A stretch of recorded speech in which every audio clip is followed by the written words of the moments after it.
के हमारे YouTube channel are के सुपीरियर क्लासेस में स्वागत है। दोस्तों आज हम 25 बायोलॉजी से संबंधित इंपॉर्टेंट प्रश्न करेंगे कि जो कि आपके एग्जाम के लिए अति महत्वपूर्ण टॉपिक है। यहाँ से आपके एग्जाम में 5 से 7 क्वेश्चन बनते हैं, तो आप इसको अचीव करने के लिए इस वीडियो को ध्यान से और पूरा देखिए। अगर अच्छा लगे तो लाइक शेयर और सब्सक्राइब जरूर करिए। चलिए वीडियो को स्टार्ट कर लेते हैं। दोस्तों क्वेश्चन नंबर फर्स्ट है, BCG के टीके का प्रयोग टीबी की रोकथाम के लिए लगाया जाता है, इसका पूरा नाम क्या है? तो BCG का पूरा नाम एक वैक्सीन है जिसका पूरा नाम होता है बैसिलस कैलमेटी गुआरिन होता है। बैसिलस कैलमेटी गुआरिन होता है। तो ऑप्शन नंबर ए जो है इसका राइट आंसर हो जाएगा। चलिए अगला क्वेश्चन देख लेते हैं। दोस्तों अगला क्वेश्चन है, ट्यूब के भीतर ट्यूब प्रकार का शारीरिक प्लान पाया जाता है। तो ट्यूब के भीतर ट्यूब जो है शारीरिक प्लान पाया जाता है, मतलब लेयर दर लेयर जो है शारीरिक बनावट किस में होती है? तो ये जॉक में होती है। किस में होती है? जॉक, जिसको लीच भी कहते हैं। जिसको क्या कहते हैं? लीच भी कहते हैं। तो ऑप्शन नंबर बी जो है इसका राइट आंसर हो जाएगा। दोस्तों अगर अमीबा की बात करें तो अमीबा और पैरामीशियम जो होते हैं ये क्या होते हैं? यूनिसेलुलर होते हैं। क्या होते हैं? यूनिसेलुलर, एक कोशिकीय होते हैं। और ये इसमें जो है द्विविखंडन पाया जाता है। अमीबा और पैरामीशियम में क्या होता है? द्विविखंडन पाया जाता है। और यूनिसेलुलर से रिलेटेड एक और जीव है जिसको कहते हैं युगलिना। क्या कहते हैं? युगलिना। युगलिना जो है सबसे बड़ा एक कोशिकीय जीव है, जो कि आपके एग्जाम में पूछा भी जाता है कि सबसे बड़ा एक कोशिकीय जीव कौन सा है? तो युगलिना। आपका आंसर क्या होगा? युगलिना होगा। तो ऑप्शन नंबर बी जो इसका राइट होगा। चलिए अगला क्वेश्चन देख लेते हैं। अगला क्वेश्चन है, पृथ्वी पर प्रकाश संश्लेषण के दौरान कुल स्थिरीकृत कार्बन डाइऑक्साइड का लगभग आधा भाग कौन स्थिरीकृत करता है? तो स्थिरीकरण की अगर हम बात करते हैं तो इसमें स्थिरीकरण में पहले स्थान पर जो आता है वो आता है शैवाल। कौन सा आता है? शैवाल। उसके बाद आता है जीवाणु।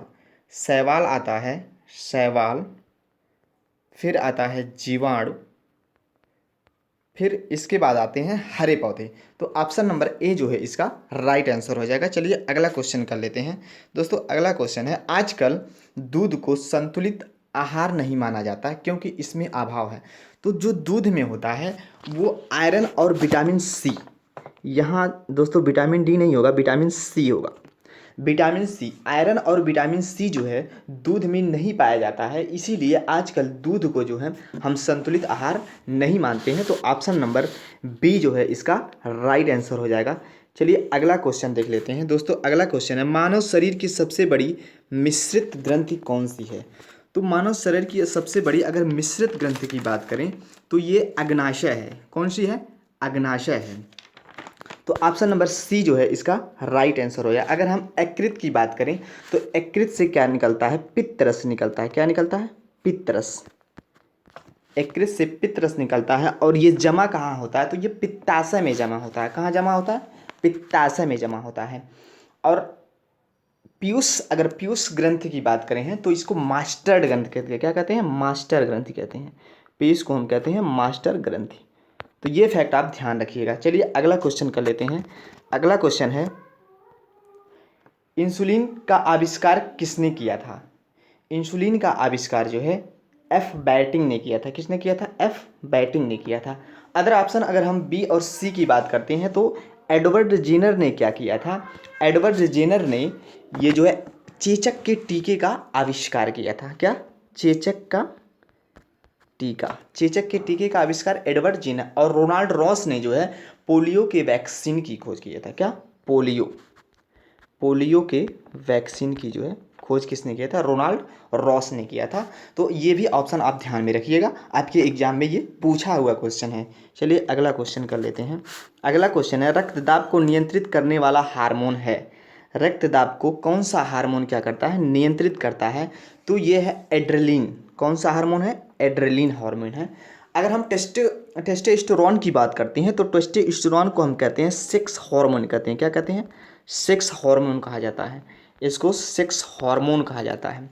और जो एंड्रोजन है ये क्या होता है? इसको हम क्या कहते हैं? पुरुष लिंग हार्मोन कहते हैं। क्या कहते हैं? पुरुष लिंग हार्मोन कहते हैं। तो ये चीज़ आप ध्यान रखिएगा। चलिए अगला क्वेश्चन कर लेते हैं। अगला क्वेश्चन है, सांस बाहर छोड़ने पर कितने प्रतिशत तक CO2 बाहर उत्सर्जित होता है?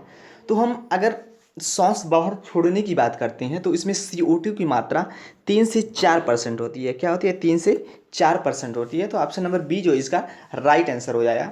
और ऑक्सीजन हम अंदर कितना लेते हैं? तो वो 21% लेते हैं। क्या लेते हैं? 21%। और ऑक्सीजन बाहर कितना आता है? सांस लेने के दौरान ऑक्सीजन बाहर कितना आता है? तो ये 70% बाहर आता है। तो ऑप्शन नंबर बी इसका राइट आंसर हो जाएगा। और ये फैक्ट भी आप ध्यान में रखिएगा। चलिए अगला क्वेश्चन देख लेते हैं। अगला क्वेश्चन है, शरीर में सबसे बड़ी अंतःस्रावी ग्रंथि कौन सी है?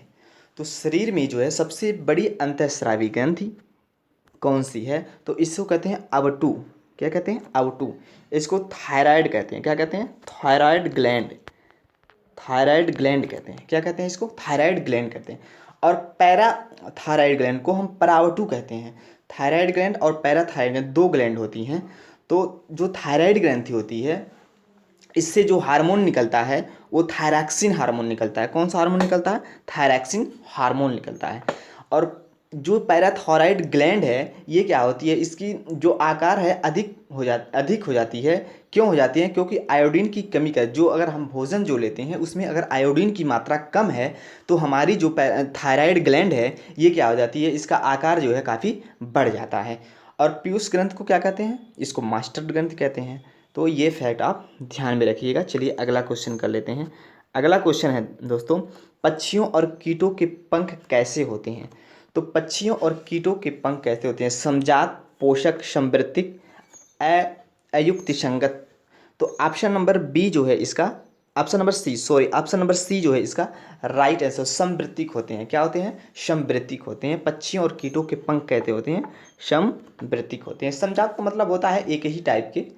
समजात मीन्स एक ही टाइप की। तो ऑप्शन नंबर सी जो है इसका राइट आंसर हो जाएगा। क्वेश्चन नंबर 11 कर लेते हैं। तो क्वेश्चन नंबर 11 है, मौखिक गर्भ निरोधक के रूप में प्रयुक्त हार्मोन कौन सा है? तो मौखिक गर्भ निरोधक में जो है जो हार्मोन हम यूज करते हैं उसको कहते हैं प्रोजेस्टेरोन। क्या कहते हैं? प्रोजेस्टेरोन कहते हैं।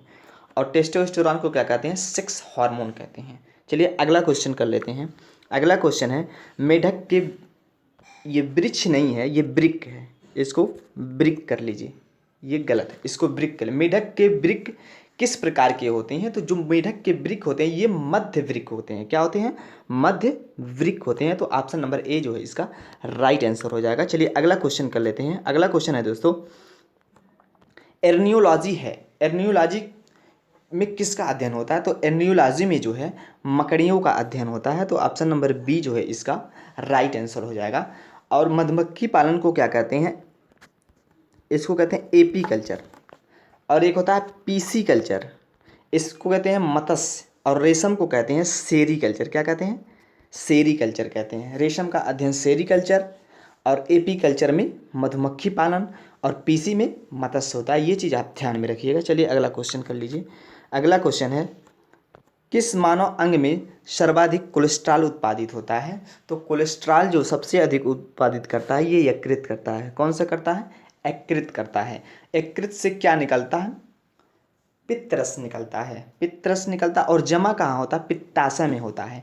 जो आमाशय होता है यहाँ से जठर रस निकलता है, जिसमें जो है 95% जो है H2O होता है। और 95% H2O होता है। अग्नाशय से क्या होता है? अग्नाशयी रस निकलता है। अग्नाशय से अग्नाशयी रस निकलता है। तो ऑप्शन नंबर ए जो है इसका राइट आंसर हो जाएगा। चलिए अगला क्वेश्चन देख लेते हैं। अगला क्वेश्चन है, नेत्र दान में दाता की आंख का कौन सा भाग प्रत्यारोपित किया जाता है? तो नेत्र दान में जो हम प्रत्यारोपित करते हैं किसका करते हैं? कार्निया का करते हैं। किसका करते हैं? कार्निया का करते हैं। और नेत्र लेंस जो होता है वो क्या होता है? उत्तल होता है। क्या होता है? उत्तल होता है। और रेटिना पर क्या होता है? रेटिना पर जो है किसी वस्तु का प्रतिबिंब वास्तविक और उल्टा बनता है। वास्तविक और उल्टा बनता है। किसी वस्तु का प्रतिबिंब वास्तविक और उल्टा बनता है। तो ऑप्शन नंबर ए जो है इसका राइट आंसर हो जाएगा। चलिए अगला क्वेश्चन कर लेते हैं। एथलीट फुट रोग किससे होता है? एथलीट फुट रोग किससे होता है? बैक्टीरिया, प्रोटोजोआ, फंगस या विषाणु? फंगस या विषाणु। तो जो एथलीट फुट रोग है ये फंगस के द्वारा होता है। ऑप्शन नंबर सी जो है इसका राइट आंसर हो जाएगा। चलिए अगला क्वेश्चन देख लेते हैं दोस्तों। अगला क्वेश्चन है विषाणु में क्या होता है? विषाणु में क्या होता है? तो विषाणु में न्यूक्लिक अम्ल और प्लस प्रोटीन होता है। क्या होता है? प्रोटीन। ऑप्शन नंबर डी जो है इसका राइट आंसर होगा, न्यूक्लिक अम्ल प्लस प्रोटीन। प्रोटीन इसमें बढ़ा लीजिएगा। ऑप्शन नंबर डी जो है इसका राइट आंसर होगा। चलिए अगला क्वेश्चन कर लेते हैं। अगला क्वेश्चन है निम्नलिखित में से कौन सा रोग विषाणु के कारण होता है? विषाणु के कारण डेंगू, एचमा, मलेरिया, हैजा कौन सा रोग होता है? तो जो विषाणुओं को द्वारा फैलने वाला रोग है उसको डेंगू कहते हैं। डेंगू में क्या होता है, प्लेटलेट्स की कमी हो जाती है और अगर टाइम से इलाज ना हो पाए तो क्या होती है, मृत्यु भी हो सकती है इसमें। अगर मलेरिया की बात करें तो मलेरिया जो है ये प्रोटोजोआ द्वारा होता है। किसके द्वारा? प्रोटोजोआ के द्वारा होता है। और कौन सा प्रोटोजोआ? तो प्लाज्मोडियम होता है। क्या होता है? प्लाज्मोडियम प्रोटोजोआ के द्वारा मलेरिया होता है। इसमें होता क्या है, जब कोई मादा एनीफिलीज जो है मच्छर जो इसका वाहक होता है। क्या होता है? वाहक होता है। और हैजा जो है ये जो है जीवाणु द्वारा फैलता है और एचमा भी जीवाणु द्वारा ही फैलता है। एचमा भी जीवाणु द्वारा ही फैलता है। तो ऑप्शन नंबर ए जो है इसका राइट आंसर हो जाएगा। चलिए अगला क्वेश्चन कर लेते हैं। अगला क्वेश्चन है गाल्जी काय का प्रमुख कार्य क्या है? गाल्जी काय का प्रमुख कार्य जो है कोशिका का विभाजन जो है शुरू करता है। क्या करता है? कोशिका का विभाजन जो है ये शुरू करता है। गाल्जी गाय को हम ट्रैफिक पुलिस भी कहते हैं। इसको क्या कहते हैं? Traffic police. गाल्जी गाय को हम ट्रैफिक पुलिस भी कहते हैं और इसकी खोज कैमिलो गाल्जी ने किया था। तो ऑप्शन नंबर बी जो है इसका राइट आंसर हो जाएगा। चलिए अगला क्वेश्चन देख लेते हैं। अगला क्वेश्चन है सबसे लंबी मानव कोशिका कौन सी है? तो ये सिंपल सा क्वेश्चन है। ऑप्शन नंबर डी तंत्रिका कोशिका। अगर बाहरी हम पूछे, अगर बाहरी कोशिका सबसे बड़ी कौन सी है तो ये त्वचा कोशिका होती है। कौन सी होती है? त्वचा कोशिका। तो इसको आप ध्यान में रखिएगा। चलिए अगला क्वेश्चन कर लेते हैं। पौधे का कौन सा कोशिकांग प्रकाश संश्लेषण में भाग लेता है? प्रकाश संश्लेषण की क्रिया जो है कहाँ होती है? तो ये क्लोरोप्लास्ट में होती है। कहाँ होती है? क्लोरोप्लास्ट में होती है। इसमें भाग लेने वाला जो है कोशिकांग क्या है? क्लोरोप्लास्ट है। क्लोरोप्लास्ट। अगर क्लोरोफिल की हम बात करते हैं तो क्लोरोफिल में क्या पाया जाता है? Mg पाया जाता है। ये क्या होता है? क्लोरोफिल क्या करता है? प्रकाश को क्या करता है? अवशोषित करने का काम करता है। क्लोरोफिल में Mg पाया जाता है लेकिन इसमें क्लोरीन नहीं पाया जाता है। ये चीज़ आप ध्यान में रखिएगा। चलिए नेक्स्ट क्वेश्चन कर लेते हैं। नेक्स्ट क्वेश्चन है शुगर बेबी किसकी प्रजाति है? शुगर बेबी किसकी प्रजाति है? तो ये तरबूज की प्रजाति है। तो ऑप्शन नंबर बी जो है इसका राइट आंसर हो जाएगा। चलिए अगला क्वेश्चन देख लेते हैं। अगला क्वेश्चन है पौधों में वाष्पोत्सर्जन की दर के निर्धारण के लिए किस यंत्र का उपयोग किया जाता है? तो वाष्पोत्सर्जन की जो है हम दर जो नापते हैं ये किससे नापते हैं? तो पोटोमीटर से नापते हैं। किससे नापते हैं? पोटोमीटर से।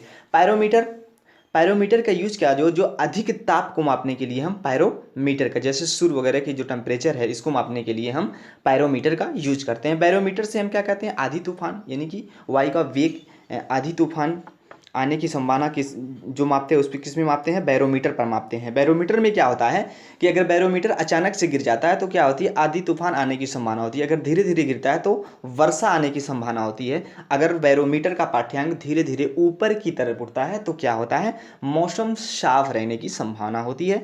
तो ये चीज़ आप ध्यान रखिएगा। चलिए अगला क्वेश्चन कर लेते हैं। अगला क्वेश्चन है दोस्तों नाइट्रिक कारक जीवाणु कौन से होते हैं? तो नाइट्रिक कारक जीवाणु जो होते हैं वो मृत्यु परजीवी होते हैं। क्या होते हैं? मृत्यु परजीवी होते हैं। जो पौधे होते हैं ये अपना भोजन नाइट्रोजन के रूप में नहीं करते हैं। किस रूप में करते हैं? नाइट्रेट के रूप में करते हैं। किस रूप में करते हैं? नाइट्रेट के रूप में करते हैं। होता क्या है इसमें? नाइट्रीकरण क्या होता है? नाइट्रीकरण आपके एग्जाम में पूछा जाता है। नाइट्रीकरण में क्या होता है? तो नाइट्रीकरण में अमोनिया का किस में चेंज करते हैं? इस अमोनिया को हम नाइट्रोजन में चेंज करते हैं। किस में चेंज करते हैं? नाइट्रोजन में चेंज करते हैं। तो ये प्रक्रिया नाइट्रीकरण कहलाती है।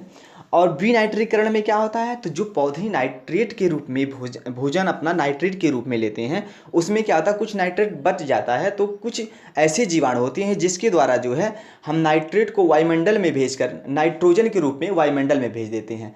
और ऐसे जीवाणु का नाम है स्यूडोमोनास। एक जीवाणु है स्यूडोमोनास जो क्या विनाइट्रीकरण की क्रिया में भाग लेता है। तो ये चीज़ आप ध्यान रखिएगा, ये इंपॉर्टेंट है और आपके एग्जाम में पूछा जाएगा। चलिए अगला क्वेश्चन कर लेते हैं। अगला क्वेश्चन और लास्ट क्वेश्चन है एवियन इन्फ्लुएंजा वायरस का संबंध किससे है?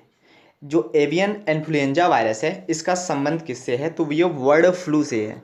और एवियन इन्फ्लुएंजा वायरस का जो ये वायरस जो होते हैं वो H5N1 होते हैं। क्या होते हैं? H5N1 को हम एवियन इन्फ्लुएंजा वायरस कहते हैं। क्या कहते हैं?